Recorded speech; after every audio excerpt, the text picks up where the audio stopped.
I have a podcast I started before, but it was more like a visual podcast where I would show the politics of the hip hop culture or whatever. It was called What's the Science?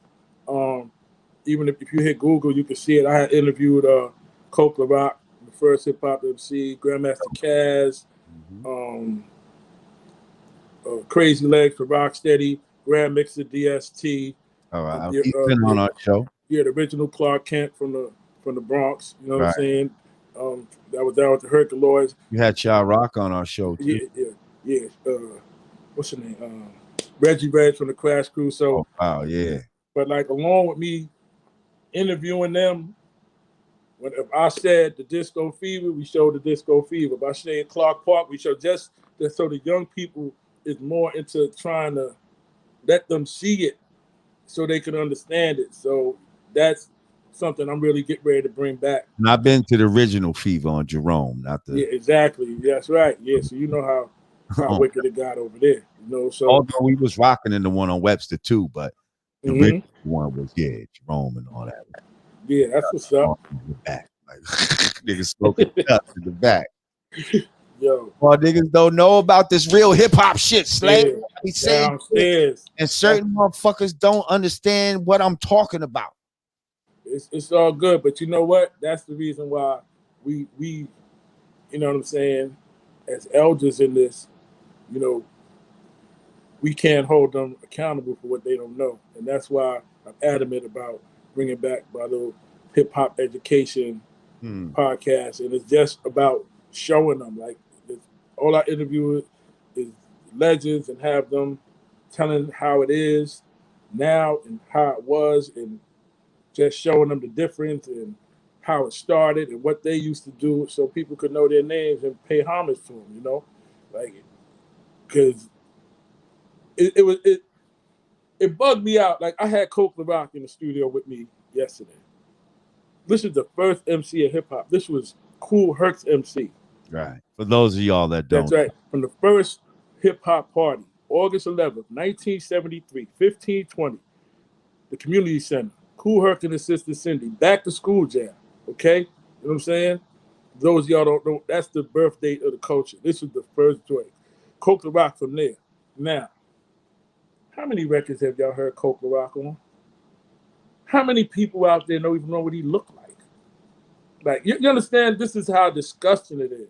So Right. even if you want to skip past him, let's go to Melly Mel and Grandmaster Caz. They make their rounds or whatever, but it's a lot of people that could have even just put them on the intro or brought them out at a show just to. And a lot of people I'm gonna don't. tell you somebody who gets overlooked that would fall into this type of situation, and you'll definitely agree with me. Spoonie G. Oh, come on. Of course, man. Spoonie G. That's the, come on, man. These niggas with his that's the Godfather. With the shit he was saying, that's he was giving us life lessons. You know what I mean? Telling niggas don't be a trick and all of this type of shit, and they only gonna fuck with you. You know what I mean? Because you got money and weed and coke. See you later, alligator. Win you all of that shit. Yo, and niggas don't throw Spoonie G. You know what I mean? Matter of fact, the only one that be looking out for Spoonie G is Kumo D. Kumo D be bringing Spoonie G around on shows and shit like that. You know what I mean? Yeah. But yo, a lot of motherfuckers need to. You know what I mean? Nah, that's real talk. That dude, bro. Real quick, this brother Ray's Realm said rolling 50 deep is a milestone in rap history. Why do you believe most of the popular hip hop YouTubers failed to cover it? You know what? Well, the most popular didn't fail to cover it because we here covering it. Okay, so the most popular YouTube that needs to cover it is covering it right now. But yeah. I can't speak for the others. What do you think about that? You know, that's a good question. I'm very curious now that he's mentioned it because I've never really acknowledged that. But then, you know, maybe they're really not into the culture as they claim to be. You know what I'm saying? Don't forget, we got the coaches and we got the culture vultures. You know what I'm saying? So everybody that's a part of the culture ain't in it because they love it.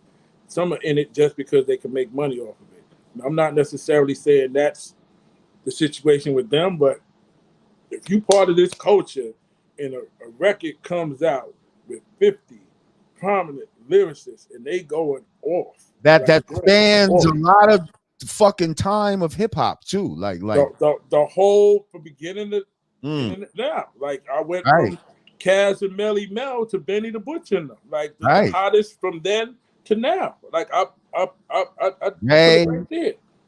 Go come on, like I covered West Coast, I covered East Coast.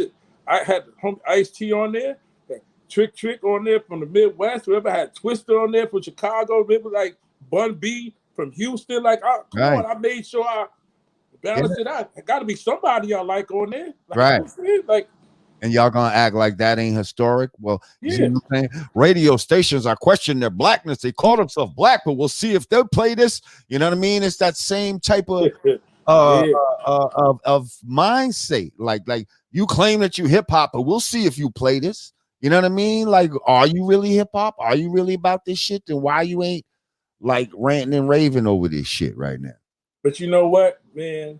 At the end of the day, you know, I ain't even got to push this shit because this type of shit sells itself. You know what I'm saying? So if they don't come aboard now, they'll come aboard sooner or later because after a while, dope sell itself, right? Yeah, exactly. You don't want to be left out. Some monumental shit like don't let it get monumental. 5 years from now, shit is in a goddamn museum or this and that and the third, and your name isn't there for covering it or talking about it. They talking about how Lord Jamar and this individual and that individual was ones who shed light to it, this and that and the third. You know why. But I'm gonna tell you one thing: this rolling 100 deep is coming. You know what I'm saying? So all the fans of hip hop, you know what I'm saying? We gonna do it one more time, and I just hope some of the brothers that's not really into the culture of the talent side like that will fall in line and understand what a lot of these brothers that's on this track have sacrificed for you to be able to be where you at financially and living comfortably. And I'm glad y'all can do that, but I just say pay homage, man. If you don't know where you come from, you ain't never gonna get to where you got to go. Like this the only genre that they will tell the old cats they need to retire or need to quit. Do you know how dumb you sound when you tell somebody that? That's just like you taking away the foundation of your house and expecting the shit to still stand sturdy, you know what I'm saying, through the test of time. It's ridiculous. Like, you don't hear anybody telling the Rolling Stones they need to retire. You know what I'm saying? You never, any genre of music, you never would hear them say to my brother Junior Reed, he need to retire from the reggae side of music. Like, you don't hear that.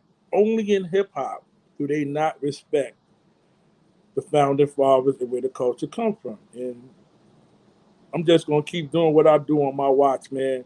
Just hope some people come around and add on. That's all.